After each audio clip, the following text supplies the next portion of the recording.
Olá, você que assiste, muito prazer. Meu nome é Evandro Araújo. Eu sou graduando em Direito no 10º período na Universidade Estácio de Sá.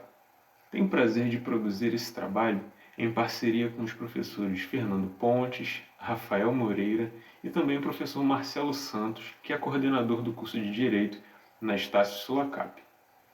O nosso trabalho é vinculado ao GT01, Decisões Judiciais, Hermenêutica e Acesso à Justiça, cujo tema é o seguinte: Decisões Judiciais no cenário da política judicializada.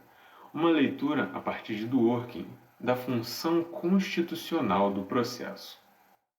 O ano de 1988 é muito importante para a história do Brasil. Foi nesse ano que surgiu a Constituição chamada de Cidadã.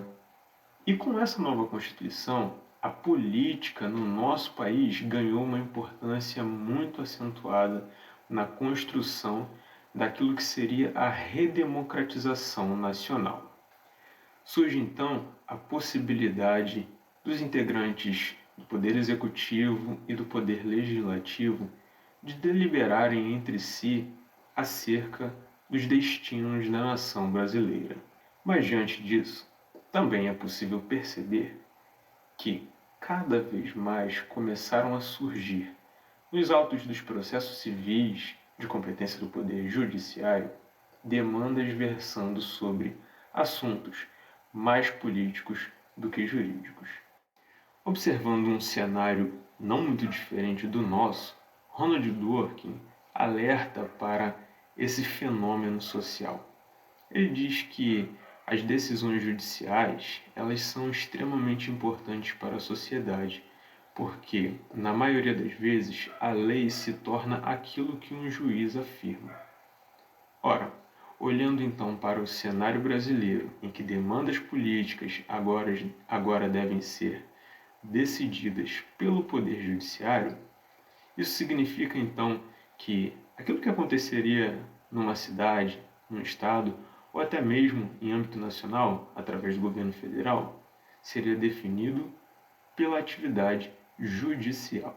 Então, diante do protagonismo, não só do Poder Judiciário, mas também dos processos, Luiz Guilherme Marinoni elabora a teoria da função constitucional do processo, que, no decorrer da explanação, será possível perceber que consiste no seguinte: um processo, além de atender às determinações constitucionais para que um processo seja constitucionalmente aceito e correto, o próprio processo em si traz uma garantia à sociedade de direitos fundamentais.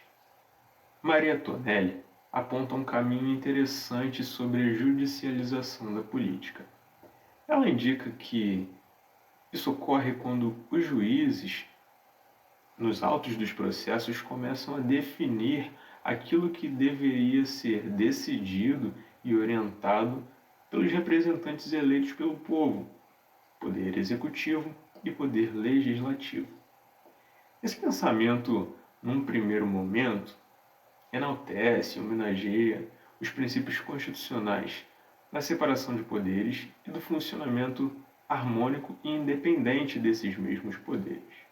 Mas o professor Flávio Martins traz uma definição bastante interessante sobre a doutrina norte-americana dos freios e contrapesos, ou checks and balances, que significa basicamente uma interferência constitucionalmente prevista e aceita de um poder sobre o outro. Surge então o primeiro conflito. Se a judicialização da política aponta para uma não interferência do Poder Judiciário em assuntos deliberativos, não pode o Poder Judiciário se omitir de julgar uma demanda que lhe é trazida a juízo, tendo em vista o princípio constitucional da inafastabilidade da jurisdição. Então, como já foi dito aqui, como esse tipo de demanda politizada tem sido extremamente recorrente no âmbito do Poder Judiciário, os juízes podem optar alguns caminhos na análise do mérito destas questões. Um grande exemplo dessa questão é a análise de conflitos federativos que estão previstos ali no artigo 102, inciso 1, a linha F da Constituição, quando o Supremo Tribunal Federal é competente para a análise daqueles conflitos entre a União, os Estados, o Distrito Federal e seus órgãos da administração pública indireta.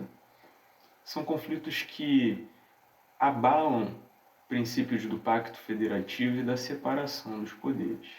Nesse sentido, na jurisprudência do STF é possível perceber que não é atribuição da Suprema Corte decidir por conflitos internos de seccionais da OAB. Não, essa não é a função do Supremo Tribunal Federal. A função do Supremo Tribunal Federal é harmonizar conflitos daqueles que estão arrolados no artigo 102, inciso 1, a linha F. Ou seja, existe um posicionamento judicial diante de uma demanda política, acertando pelo seguinte: nesse tipo de conflito, o Poder Judiciário deve se omitir. O Poder Judiciário não deve intervir, sob o risco de que a atividade judicial se torne ativismo. Logo, diante de uma demanda predominantemente política, na maioria das vezes o Poder Judiciário observa quando ele não deve estar. Então perceba, lembrando daquilo que foi ensinado pelo professor Luiz Guilherme Marinoni, um processo deve atender a princípios constitucionais e garantir direitos fundamentais. Se o Poder Judiciário não intervém sobre outro poder, atribuindo a não só outros poderes, mas a outros ramos da sociedade, que eles mesmos decidam deliberadamente sobre suas questões, o processo é utilizado para garantir direitos fundamentais. Então, está aí uma das expressões máximas da teoria constitucional do processo, proposta pelo professor Luiz Guilherme Marinoni.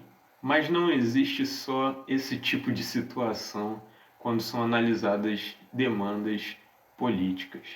Existem também aqueles processos em que sim, o Poder Judiciário precisa se posicionar e precisa intervir. Nesse tipo de causa, o Poder Judiciário precisa atender aquilo que Ronald Dworkin apontou para as decisões políticas e para a análise de um processo. O Poder Judiciário precisa manter um afastamento máximo possível das suas inclinações pessoais diante daquela determinada causa. Veja bem, como aponta Ronald Dworkin, uma decisão política, ou seja, aquela que tem argumentos e pretensões de consequências mais políticas do que jurídicas, esse tipo de decisão, ainda que gere consequências boas, proveitosas e desejadas para a sociedade, produzem mais injustiça do que justiça.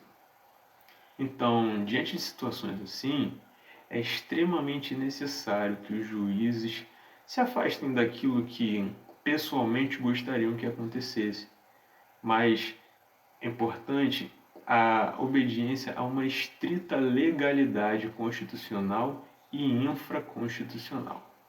A conclusão que se pode chegar a partir dos postulados de Marinoni e também de Ronald Dworkin é que, num cenário de política judicializada, o Poder Judiciário precisa se afastar ao máximo das tentações e das provocações que lhe são impostas todos os dias para que suas decisões sejam políticas e atendam a interesses de A, B, partido político A, B, pessoa X, Y. O Poder Judiciário é extremamente tentado e provocado nesse sentido, mas o afastamento máximo desse tipo de questão deve acontecer.